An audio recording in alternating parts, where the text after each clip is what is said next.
খুবই পরিচিত ছিল, যেমন মনোহর ওস্তাদ, ভুড়িয়া, পকি। ইমরা তুর্মি খেলা খেলাইছে, দুই পক্ষে মন্ত্র দেওয়া বান ছুড়িছে, শেরকি শিকি পোয়াটিয়ার বেটাবেট ধরিছে, শেরকিয়া ধরিলে বড় বড় বান মারিছে, অসম্ভব সম্ভব করিছে, ভূত পেতানির সাথে কথা কইছে। মনোহর ওস্তাদের বেটা পুন্না, বাদশাহের বেটা ডোগা, নেপাল গোপাল, ইমরা সবাই কবিরাজ বংশের।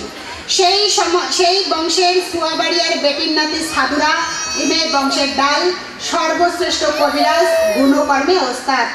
পকি মানুষক জন্তু জানোয়ার রূপে পরিণত করেছে এবং পুনরূপে ঘুরিয়ে আনিছে।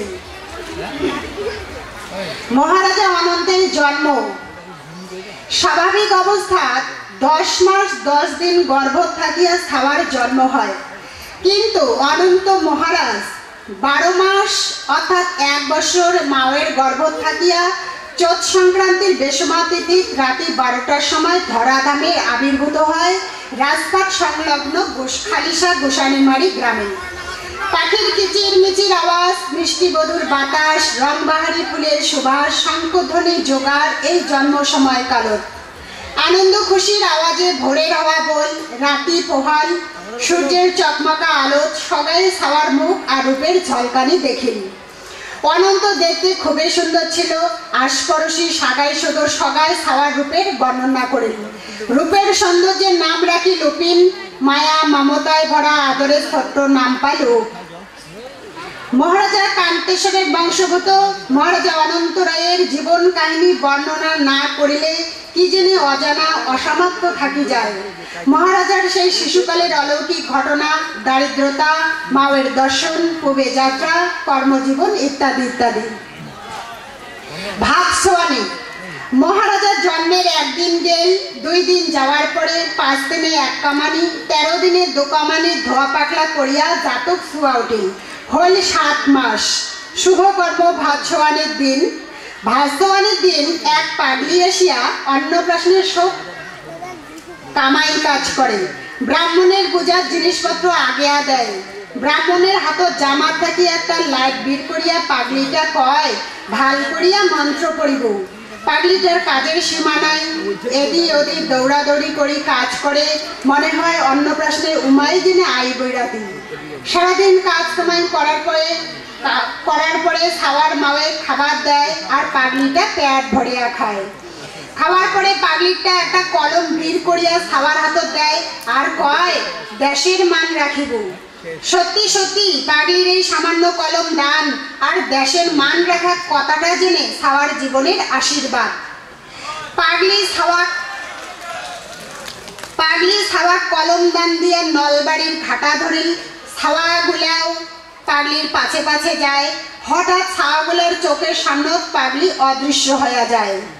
সেই দিনে পাগলির দেখা গেছে ওই এলাকায় আর কোনোদিন পাগলির দেখা যায় নাই। অন্নপ্রাশনের দিন ব্রাহ্মণে উপিনের নাম রাখে অনন্ত। চুল নামানি। আস্তে আস্তে অনন্ত বড় হবার লাগিল। বংশ ঝাপুর আছে, তাই চুল কাটা হয় না, মাথার চুল আর জটে ভর্তি হল।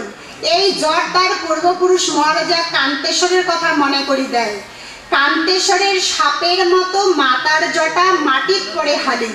অনন্তরও জট এত বড় হল যে একেবারে হাঁটুয়ার নিচত পড়ে। 18 মাসের চুল নামানি হইয়া ছাওয়া জটের হাত থেকে রেহাই পায়। মাও সারাদিন কাজে কামাইয়ে ব্যস্ত থাকে। ছাওয়া মানুষ, তাই মাও অনন্তর শিকায়ে ঘুঙুড়া বান্ধি দেয়। ছাওয়াটা এদি ওদি হাঁটি বেড়ায়, মাওয়ে জেনে আওয়াজ পায়। সকালে উঠে নাদুস নদুস করে অনন্ত দৌড়াদৌড়ি করে, বাঁশের গিটোর গাড়ি চালায়, এটাই জেনে তার কাজ। সন্ধ্যা উত্তর এলে আঙ্গিনার ধারায় পারি আবার ঠাকুমার কাছে রূপকথার কাহিনী, রাক্ষস খোকসের গল্প শোনে। অনন্তর যখন 4-5 বছর বয়স হল, তখন অনন্তর মেলা খেলার সাথে জুটেল। একদিন চ্যাংড়া ব্যাংড়া গুলো একটা হয়ে সিদ্ধান্ত নিল রাজপাটে বড়াই খাবার যাবে। একত দেবস্থান, তার উপরে রাজপাট ছিল গাছপালা, ঝোপঝাড় জঙ্গলে ঘেরা। সেই সময় সবসময় একটা আতঙ্কের ভয় ভয় ভাব। চ্যাংড়াগুলোর মধ্যে সকালে ছোট অনন্ত সাতত নিয়ে রওনা দিল বড়াই খাবার উদ্দেশ্যে। কোদাল ধোয়া নলবাড়ি রাস্তার ধারে ধারে যাইতে যাইতে রাজপাটের দক্ষিণ পশ্চিম পাকে উপস্থিত হল। অনন্তের জন্মের এই প্রথম পূর্বপুরুষের ভিটা কামতা রাজপাট দর্শন। রাজপাটের দক্ষিণ পশ্চিম পাকের দিঘির জল তখন শুকিয়ে গেছে। রাজপাটের ছোট বড় ঝোপঝাড়ে কত ধরনের বড়াই গাছ, দিঘির উপরে হালি পড়া বড়াই গাছের ডাল ধরিয়া চ্যাংড়াগুলা মনের আনন্দে বড়াই পারে আর খায়। আর অনন্ত চায়ায় দেখে, কারণ ছোট্ট অনন্ত বড়াই ঠেলে নাগাল না পায়, তার জন্য তার বড়াইও খাওয়া হয় না, অনন্ত দাঁড়িয়ে থাকে। এমন সময় রাজপাটের উপরা থেকে একটা বিশাল আকারের বাঘ অনন্ত মাটি দিয়ে ঢেলায়। অনন্ত চিকড়ি চিকড়ি কয়, বাঘ ঢেলায়, পালাও পালাও। কিন্তু অন্য চ্যাংড়াগুলো শোনেও না, কিছু মনেও করে না, মনের সুখে খালি বড়াইয়ে খায়। বাঘে মাটি দিয়ে ঢেলায় আর মাটি ঝুরঝুর করে অনন্তর গাত পড়ে, আর বাঘ হাসে। মনে হয় অনন্তের সাথে বাঘের অনেক দিনের পুরানা সম্পর্ক, অনেক দিনের খেলার সাথী। আজকে বগলত পায়া বাঘের আনন্দের সীমা নাই। গাই চড়া অভাবের সংসারে অনন্ত বড় হবার লাগিল, আর ঠাকুর দেবতার প্রতি ভক্তি জাগে উঠিল। স্কুলত পড়াশোনার ভাগে ভাগে কামাই করা শিখিল লাগিল। কাজ কামাই না করলে পেটত খাবার জোটে না, সেই জন্য মানুষের বাড়ির কাজ করে গরু চড়ায় পেট ভরিয়া খায়। বিকাল হলে একটা লাল গাই প্রতিদিনে আলচড়া দেয়। গাইটা আলচড়া দেওয়ার সময় একটা বড় গোমা সাপ অনন্তর পাছে পাছে বেড়ায়, কিন্তু সাপটা কোনো সময়ে অনন্ত কামড়ায় না, অনন্ত সাপটা ঢেলায় না। লাল গাইটার এমন বৈশিষ্ট্য ছিল যে অনন্ত গাইটা আইলো ছাড়ি দিয়ে গাছর চড়ি এক মনে কি জেনে ভাবে, আর গাইটা আইলের ঘাস খাইতে খাইতে এক ফিটানি দিয়ে আরো আইলের ঘাস খাওয়া শুরু করে, কিন্তু কোনো সময়েও জমির ফসল খায় নাই। লালসায় জমির ফসল জিবা দিয়ে টানি নিয়েও খায় না, আস্তে করে ওগলে দেয়। গাইটাও বোঝে জমির ফসল খাইলে গৃহস্থই অনন্ত গালি দিবে, ডাঙও দিবার পারে, তাই গাইটা ঘাস খায় আর অনন্তের ভীতি দেখে। গাই ছাড়া হইলে মা কামেশ্বরী মন্দিরত ভক্তি করি, তবে শুনে বাড়ি এসে মহারাজা অনন্ত বড়বিলা রাজবাড়ির এলাও একটা গাই চড়ে নিয়ে বেড়ায়। ঘোড়ামারা জুতের কিছু জমি বিক্রি করিয়া দেবকান্ত মাল্লির হাট নাটাবাড়ির দেবনাথ ধনের গড়ের দৌলত 60 বিঘা জমি কিনে দেয়। মধ্যবিত্ত পরিবারে সুখে জীবনযাপন করে। এক সময় দুর্নীতি আর কূটনীতি সবলে 1 বছরে সব জমি জমা হাতছাড়া হয়ে যায়। জমি জমা হাতছাড়া হলে মাও আবার গোসানি মারি ভাইয়ের বাড়িতে আসে। দেবকান্ত আর তৈরিবেলার সুখের সংসারত আগুন দাউ দাউ করে জ্বলে। সংসারত দেখা দেয় দুর্ভিক্ষ। অগতা অনন্ত সীতাইয়ের বনুর বাড়ি থাকে, আত্মি দেওয়া কাজ কামাই করে আর খায়। নানান চিন্তায় সুখে দুঃখে অভাব অনটনে অনন্তের বাবা দেবকান্তের মৃত্যু হয়। খবর পৌঁছে ছোট্ট বেটা অনন্তের কাছে। খুব তাড়াতাড়ি বনুর সাথে অনন্ত আদাবাড়ি ঘাটদাসী নৌকা চড়ে। সন্ধ্যা হয় ভাব, নৌকা এপারে আসেন, অনন্ত নৌকা থাকি নামেন। নিষ্ঠুর পরিহাস, তার বাবাকেও 4 জনের ঘাড় থাকি নামান। চিতা সাজাই আর অনন্ত সহ 3 ভাই বাবার মুখত আগুন দেন। মরা পড়া হল। শ্মশান থেকে সকালে বাড়ি ফিরে আসেন, অনন্ত বাড়ি আসেন। বাবার শ্রাদ্ধ শান্তি হল। খাবার নাই, ঘরত বড়ই হাহাকার। সারাদিন একবেলা খাবার জোটে, কোনোদিন তাও জোটে না। একে তো নিজের কষ্ট, অন্য দেখে দুঃখী মায়ের চিন্তা। কাজ না করলে পেটত ভাত জুটিবে না, তাই অনন্তের মাও অনন্ত সামন্দের আত্মীয়ের বাড়ি রাখে। অনন্ত ওই বাড়ির প্রতিদিন কাজ কামাই করে আর খায়। একদিন দুপুরবেলা কাজ কামাই করার পরে মা কামেশ্বরী মন্দিরের একটা কুড়ার পাড়াদাসী খাড়া হল। দেবীর কি অসীম মহিমা, কিছু একটা তার মনত পড়িল। অমনি কুড়ার এক ডুবি তলার যায় 2 হাত সাপটা বান্ধিয়া মাছ ধরে উপরে উঠিল। একেবারে 2 বার ডুব দিয়া অনেক মাছ মারি এসে গৃহস্থের মাইয়ার দেয়। অনন্তের গাও ঠ্যাং গেলে কেমন কেমন করে, অমনি যায় বিছানার থাকে। এপাকে দুপুরের ভাত হল, তরি তরকারি হল, মাছ ভাজা হল, সবারে খাওয়া দাওয়া হল। খাওয়ার ডাক পড়িল অনন্তের, কিন্তু অনন্ত আর সাড়া দেয় না। জ্বরে আগুনের মতো গাওখান গরম হয়েছে, ভাত খাওয়ার হল না। জ্বর যখন কিছুতেই ছাড়ে না, পরের দিন গৃহস্থে কয়, বাপই রে তুই বাড়ি যা, ভাল হয়ে আসিস। অনন্ত মনে মনে ভাবে, বাড়ি গেলে খাইবে কি? বাড়ির দাদা বোনের ঘর আছে, মাও বাড়ারে ঢুকিয়া খায়। দাদা বোনের ঘরও খোয়াইবে না মোকে খোয়াইবে, না ওষুধ কিনে টাকা পাইবে। বাড়ি গেলেই মা দৌড়াদৌড়ি উঠিবে, ঝরে কান্দিবে। কথায় কয়, হাবু হাস করিলে কি পাবু। পরের দিন দুপুরে হইতে নাই হইতে গৃহস্থই কয়, বাপই তুই বাড়ি যা, বসনা খাবার কোনটে থাকি আসে। সমস্ত রকম ভাবনা চিন্তা জল্পনা কল্পনা শেষ। এবার অনন্ত বাড়ির ঘাটা ধরে, গা খুব জ্বর, কোনো মতে ট্যাংলেস করে হাঁটতে থাকি আর ভাবি, মায়ের দুই হাতের ছোঁয়া, আদর স্নেহ মায়া মমতার পরশ পাওয়া যাইবে। মায়ের মতন এই সংসারে ছাওয়া আদর আর কয়জনে দিবার পারে। মনে মনে কথাগুলো কয় আর সারা ঘাটাখান ধরিয়া কান্দিতে বাড়ি এসে। বাড়ি আসিয়াই মায়ের সেই আদরের কথা, কেন বাবা আসলো, আজই কামাই থাকি ছুটি দিছে। অনন্তের ছোট্ট উত্তর, জ্বর আছে। জ্বরের কথা শুনিয়া মাও হাত ধরিয়া নিয়ে যা বিছানার থাকাল। যেমনি বিছানার থাকাল অমনি গঙ্গানি শুরু হল। ছাওয়ার এমন অবস্থা দেখিয়া মাও চিকলি ধরিল। আশেপাশে মেলা মানুষ জমা হল। মেলা মানুষে মেলা কয়, কাউ কয় ভয় খাইছে, কাবা কয় ভূতে ধরেছে, অন্য একজনে কয় জ্বরে বিগার উঠেছে। মাও অত কিছু না শুনে একটা জ্বরের ওষুধ খাওয়াইলে, তাও তো ওষুধ ভাল হয় না। খাওয়া নাই দাওয়া নাই, এমন করিয়া বিছানাতে 10 দিন গেল।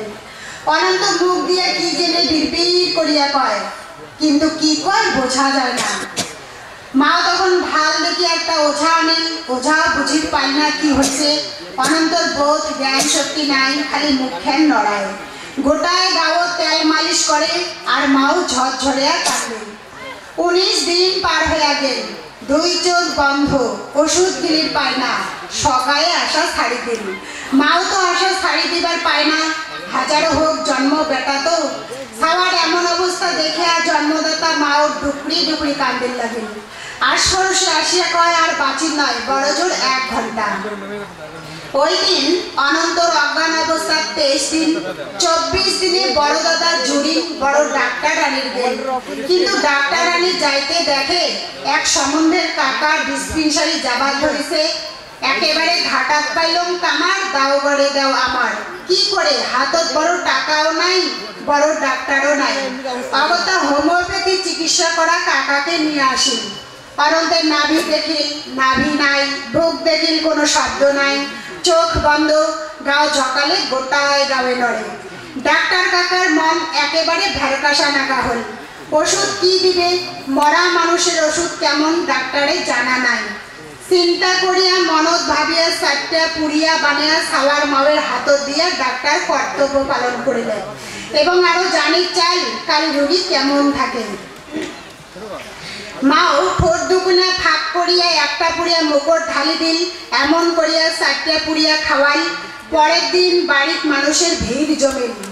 কারণ 25 দিনের দিন রোগী ভর্তি উঠিল। হাত পাও মাথা নড়ায়, একনা দুকনা কথা কয়। সকাল 9টা হল। ওদিক ডাক্তার বাড়ি থাকি চিন্তা করে, রোগীর বাড়ির বগল দিয়ে গেলে বিপদ। না জানি বাড়ির লোকে কিছু কয়, রোগী হয়তো কতখানে মারা গেছে। এগুলা কথা ভাবতে ভাবতে ডাক্তার বাড়ি থাকি বিদায়। আইলা ঘাটার চোখ তুলিয়া দেখে ওই বাড়ির মেলা মানুষ। আর ভাবে খড়িখান নিয়ে হয়তো এলায় শ্মশান যাওয়া শুরু করিবে। ডাক্তার মনদ এক হাত ভয় নিয়ে আগেবার ধরেছে। যদি কয় কেমন ওষুধ দিলেন। এমন সময়ে জুরিন বাড়ির বাইরে বেরিয়ে ডেকে ধরিলে, কাকা কাকা এটি একবার আমার বাড়ি আসি যাও। জুরিনের কথা শুনিয়া ভয়তে থুরথুরে হইয়া ডাক্তার কয়, মোর আজি সময় নাই। কিন্তু যখন শুনিল পায় রোগী ভাল হয়েছে, তখন একেবারে দৌড়ি আসিয়া অনন্তর সঠিক ওষুধ দিল। এই দিন কয়টা ছিল অনন্তের সবচাইতে মহাসুখের দিন।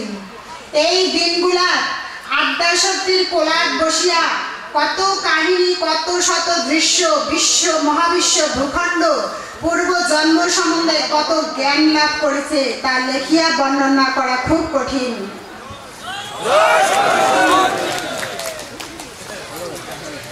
অসুখ ছাড়ার পরে অনন্তের কাছে দুইজন আসে হাত মিলায় দুঃখ আর কষ্ট। এই দুইজন এত বন্ধু হই অনন্ত শাড়ির চাইলেও শাড়ির পায় না।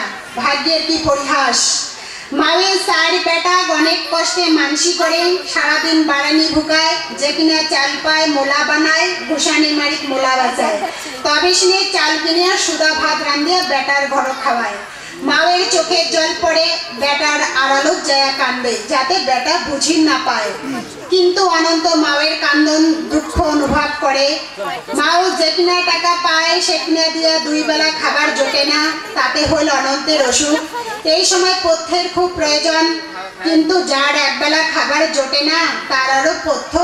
কোনো মতে আদা ট্যাংলা হয়ে অনন্ত ভাল হল, মনত শক্তি নিয়ে দাঁড়াল। 5-6 দিন পরে মাওয়ে কয়, বাবারে কামাই করি যা। কিন্তু সেদিন কামাইও যাবার পাইলেন না। পরের দিন দুঃখের সংসারত মাও এমন করিয়া কই, আজি কামাই করে না গেলে তোর খাওয়া বন্ধ। সমাজে এটা জেনে একটা বল, ঠাকুরমা মাওয়ের ঘর ভয় দেখায়, আদতে কিন্তু খাওয়া বন্ধ করে না। যাতে কাজটা উমায় করে উয়ার বেশি কিছু নমায়। কি করে শরীর দুর্বল, পরের দিনও কামাইও গেল না। পেটন নাগিল ভোগ, অগত্যা ভোগ দামের জন্য একটা ঠাকুরি কালার খ্যাতত গেল। কালাই খুলে মুখত দিতে মনত পড়ি, এটা নিজের খ্যাত নমায়। এই খ্যাতের কালাই খাইলে সেটা হইবে চোরের বা দুষ্ট লোকের খাওয়া। ঢোক নাই গিলতে অমনি কালাইটা মুখ থাকি ফেলে দিল। তখন কালাই খ্যাতের বগলের বাড়ি থেকে একান কাঁচি আনিয়া কালাই বাড়ির ঘাস কাটিল। ঘাস কাটা শেষ হইলে পড়ি থাকা একান বাঁশের ফালাত ঘাস বান্ধি নিয়া গোসানি মারির হাটত গেল ঘাস বিক্রি করি। ঘাস বিক্রি করিয়া পাই 25 পয়সা। মাইলোর খই হাতত মাত্র 25 পয়সা। কি কিনিয়া খাইলে পেট ভরিবে চিন্তা করিয়া 10 পয়সা দিয়া মাইলের খই কিনিল। গোসানিমারি বাজারের পশ্চিম দিকে একটা মিষ্টির দোকানের বাগলত বাঁশের ফালাত বসিয়া মনের সুখে মাইলোর খই খাই। খাওয়াও হই, তৃষ্ণাও লাগিল। শুকান খই এমন তৃষ্ণা লাগিল জিউ বিরিয়া যায়। তাপ করিয়া মিষ্টির দোকানত জল খাবার ঢকিল। অনন্তক দেখিয়া দূর দূর করি তাড়ে দিল। না যায় দেখিয়া অনন্তর গাত জল উল্লি দিবা ধরিল। জল খাবার হল না, চলেই আসিল। না আসিও বা কি করে, অসুখে বিসুখে অনাহারে অপথ্যে তেল সাবান না পায়া একেবারে অন্য নাকান হইছে। অনন্ত মনে মনে ভাবিল, মুই যদি দোকানের জল খান তাহলে অন্য কাউ দোকানত খাবার আসি নয়। মোর পাওনা এটাই ছিল, দোকানদার ঠিকই করেছে। বিবেকবান মানুষের বিবেক বুদ্ধি থাকে বলিয়া অপরের সুখ দুঃখের কথাটাও ভাবে। প্রকৃত মহাপুরুষেরা নিজের সমালোচনা করি জানে। অগত্যা দেশের মহাপুরুষ দেশে রক্ষা করার জন্য পাগাড়ের জল খায়া জীবন রক্ষা করেন। এমন করিয়া অভাব অনটনে দুঃখ কষ্টে অনন্ত বড় হবার ধরিল। আর হাল বোয়া বিচন তোলা রোয়া গাড়া শিখিল, তাও অভাব যায় না। দারিদ্রের তাড়নায় 13 বছর বয়সে একদিন মনে মনে ভাবিল, ট্রেন যতদূর যাইবে অনন্তও ততদূর যাইবে। জন্মদাতা মাওক না কয়া 5 টাকা নিয়ে রওনা দিল। গোসানিমারি থাকি নিউ কুচবিহারের উদ্দেশ্যে অনন্ত স্টেশনত পৌঁছিল। বঙ্গাইগামী একটা ভিজি প্যাসেঞ্জার ট্রেন আসিল। অনন্ত ওইটাতে চড়িল। ট্রেনের হর্ন বাজি উঠিল, ট্রেন ছাড়ি দিল। ট্রেনটা চলতে চলতে নিউ বঙ্গাইগাঁ স্টেশনত দাঁড়াল। ট্রেন আর যায় না দেখিয়া অনন্ত ট্রেন থাকি নামিল। নিয়তির বিধানে সভ্যতার একই নিয়মে পূব দিকে যাত্রা করিল। কাউবা হাঁটিয়া, কাউবা ঘোড়ার পিঠে চড়িয়া, আর কাউবা ট্রেনত চড়িয়া। অনন্ত মা কামাখ্যার দর্শনে গেল, ভক্তি ভরে পূজা করিল। বঙ্গাইগাঁত কর্মসংস্থান পাইল, আর্থিক দিক উজ্জ্বল হল। সুখের সংসার পাতিল। বিভিন্ন হিন্দি পেপার পত্রিকায় কবিতা লেখিল কাব্য বাণী যুগ সংরক্ষণ। অনেকদিন পরে নাভিপতার জন্মভিটা জন্মদাতা মাওক দেখার জন্য অনন্তের মন বড় আকুল হল। ফিরে আসিল গোসানিমারি গ্রামে। জন্মভিটার আসিল, দেখিল বাড়ির চিহ্ন মাত্র নাই। মাও খুঁজিল, মাও নাই। ভাই বোনের দেখা নাই। দেখা হইবে কি, একেবারে বাড়ি সারি নদীর ওপারে গেছে। অভাবে দারিদ্রে হাহাকারে টোপলা টুপলি নিয়ে সীতাই ডাউয়া বাড়ি গ্রামে বনুর বাড়ির বগলত একটা বাড়ির পর্যা হিসাবে থাকে।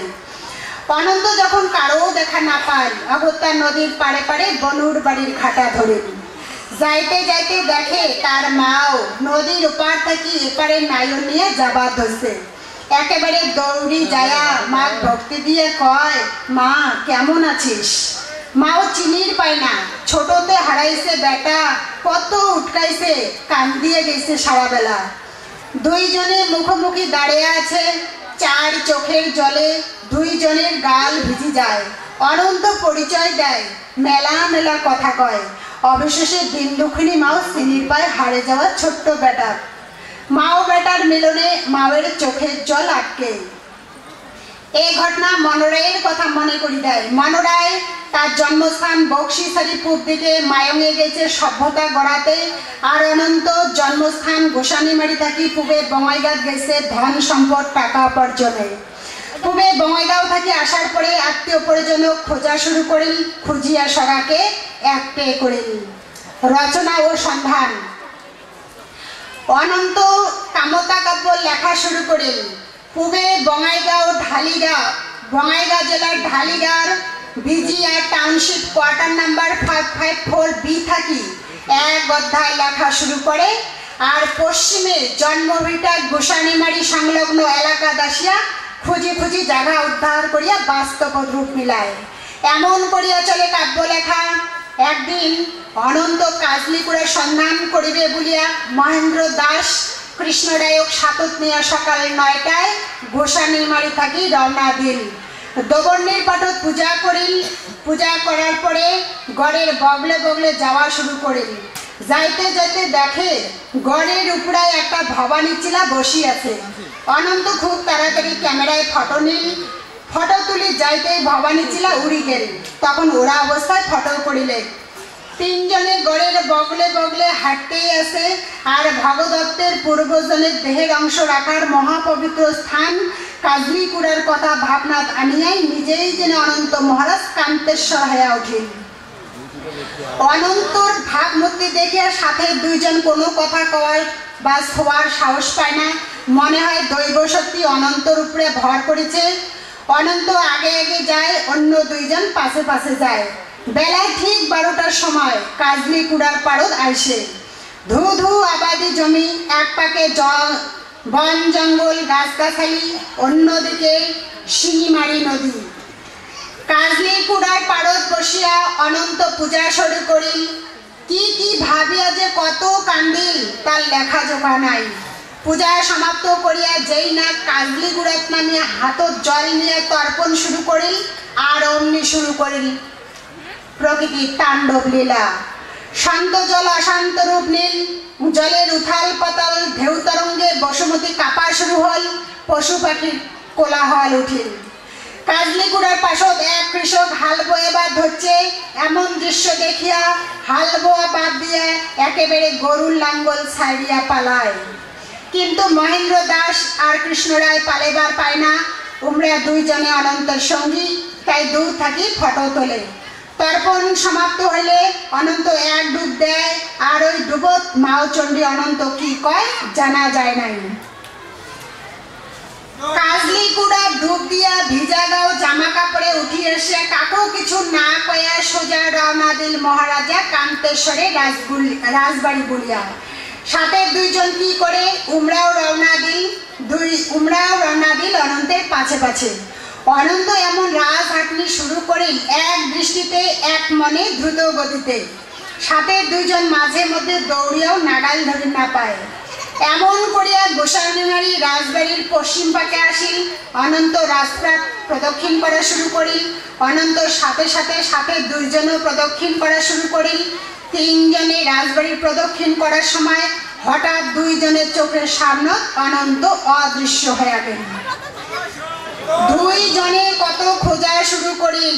খুঁজতে খুঁজতে 45 মিনিট চলে গেল, তাও খুঁজিয়া পায় না। আর অনন্ত রাজবাড়ির পূব দিকে মাওচণ্ডীর এক মনে ভক্তি ভরে পূজা করে। পূজা শেষ হবার পরে সাথে দুইজন অনন্তক দেখিতে পায়। 3-4 দিন পরে ক্যামেরায় নেগেটিভ বাইর করিয়া ফটো আনিল। আর ফটো দেখিল বিশাল রাজগেটের উপরে ভবানী চিলা উড়ায়। কাজলিকুড়াত অনন্তর পূজার সময় যে ফটো তাতে অনন্তর মাথার উপরে সাপে ফেনা ধরিয়া আছেন। এই অলৌকিক দৃশ্য মহারাজা কান্তেশ্বর ছাড়া আর কায়দা হবার পারে? রাজতিলক মানুষ অনন্তের জন্ম থেকে আজই পর্যন্ত তার মন মোহিত মুগ্ধকর অপূর্ব রূপের সৌন্দর্য, তার গঠন, চারিত্রিক বৈশিষ্ট্য, কথাবার্তা, চালচলন, অসম্ভব কতগুলো জিনিস লক্ষ্য করেন। অনন্ত শাসনাপন্ন প্রজাদরদী মনোভাব, স্পষ্টভাষী কামতা কাব্যের মাধ্যমে তার পূর্বজন্মের বংশ সভ্যতার কথা সমাজে মনে পড়ে। আর তার জন্য সেই সময় নটবর নবরত্ন কমিটির সুন্দর ব্যবস্থাপনায় অনন্ত রাজতিলক অর্থাৎ রাজ্যাভিষেক করার সিদ্ধান্ত নেয়, যার সভাপতি ছিল মহেন্দ্র দাস এবং সম্পাদক অরুণ রায়। শুরু হল রাজ্যাভিষেকের কার্যক্রম।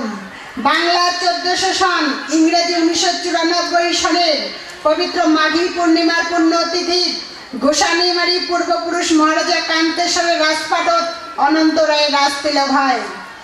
আগের দিন উপস্থিত সবাই নিয়ম নিষ্ঠা সহকারে আতপ সালে নিরামিষ সেদ্ধ ভাত খায়। 21 জন কুমারী ছাওয়া সহ 108 জন বৈরাতি মহাপবিত্র জায়গা থেকে জল আনেন। সেই মহাপবিত্র জায়গাগুলো হল কাজলিপুরা, ফটিকপুরা, রাজবাড়ির পূবের চণ্ডীপাটের দিঘি, রাজবাড়ির পশ্চিমের ফুলতলা দিঘি, সালেন ধোয়া দিঘি, কিলকেনির ভাজের দিঘি, শিঙিমারি নদী। রাজ্যাভিষেকের পুরোহিত ছিল কেশবচন্দ্র রায়, শিলিগুড়ি মেডিকেল কলেজের প্রধান সিকিউরিটি, প্রভাত শাস্ত্রী, বুড়িরহাট দিনহাটা, জলপাইগুড়ি ও দিনাজপুরের জ্যোতিষশাস্ত্রে আরও অভিজ্ঞ 4 জন পুরোহিত। আরও বিশেষ অতিথি ছিল ধর্মনারায়ণ বর্মা তুফানগঞ্জ, রাজবালা ব্রহ্মচারী সীতাই কাশিয়াবাড়ি আশ্রম, ললিত বর্মন বাগডোগরা হাই স্কুলের প্রধান শিক্ষক, ভবেশচন্দ্র দাস আমবাড়ি খোলটা শিক্ষক সাহিত্যিক LLB। ওই দিন বেলা 12টার সময় রাজপাটের উপরা হাজার হাজার মানুষের উপস্থিতিতে শিবচণ্ডী যজ্ঞের মাধ্যমে পবিত্র জল আর দুধ দিয়ে গাও ধোয়া অনন্ত রাজতিলক পড়ায় কেশবচন্দ্র ও প্রভাত শাস্ত্রী। সেই দিন হইতে কোচবিহার ভূখণ্ড অনন্ত রায় মহারাজা বলিয়া পরিচিত হয়।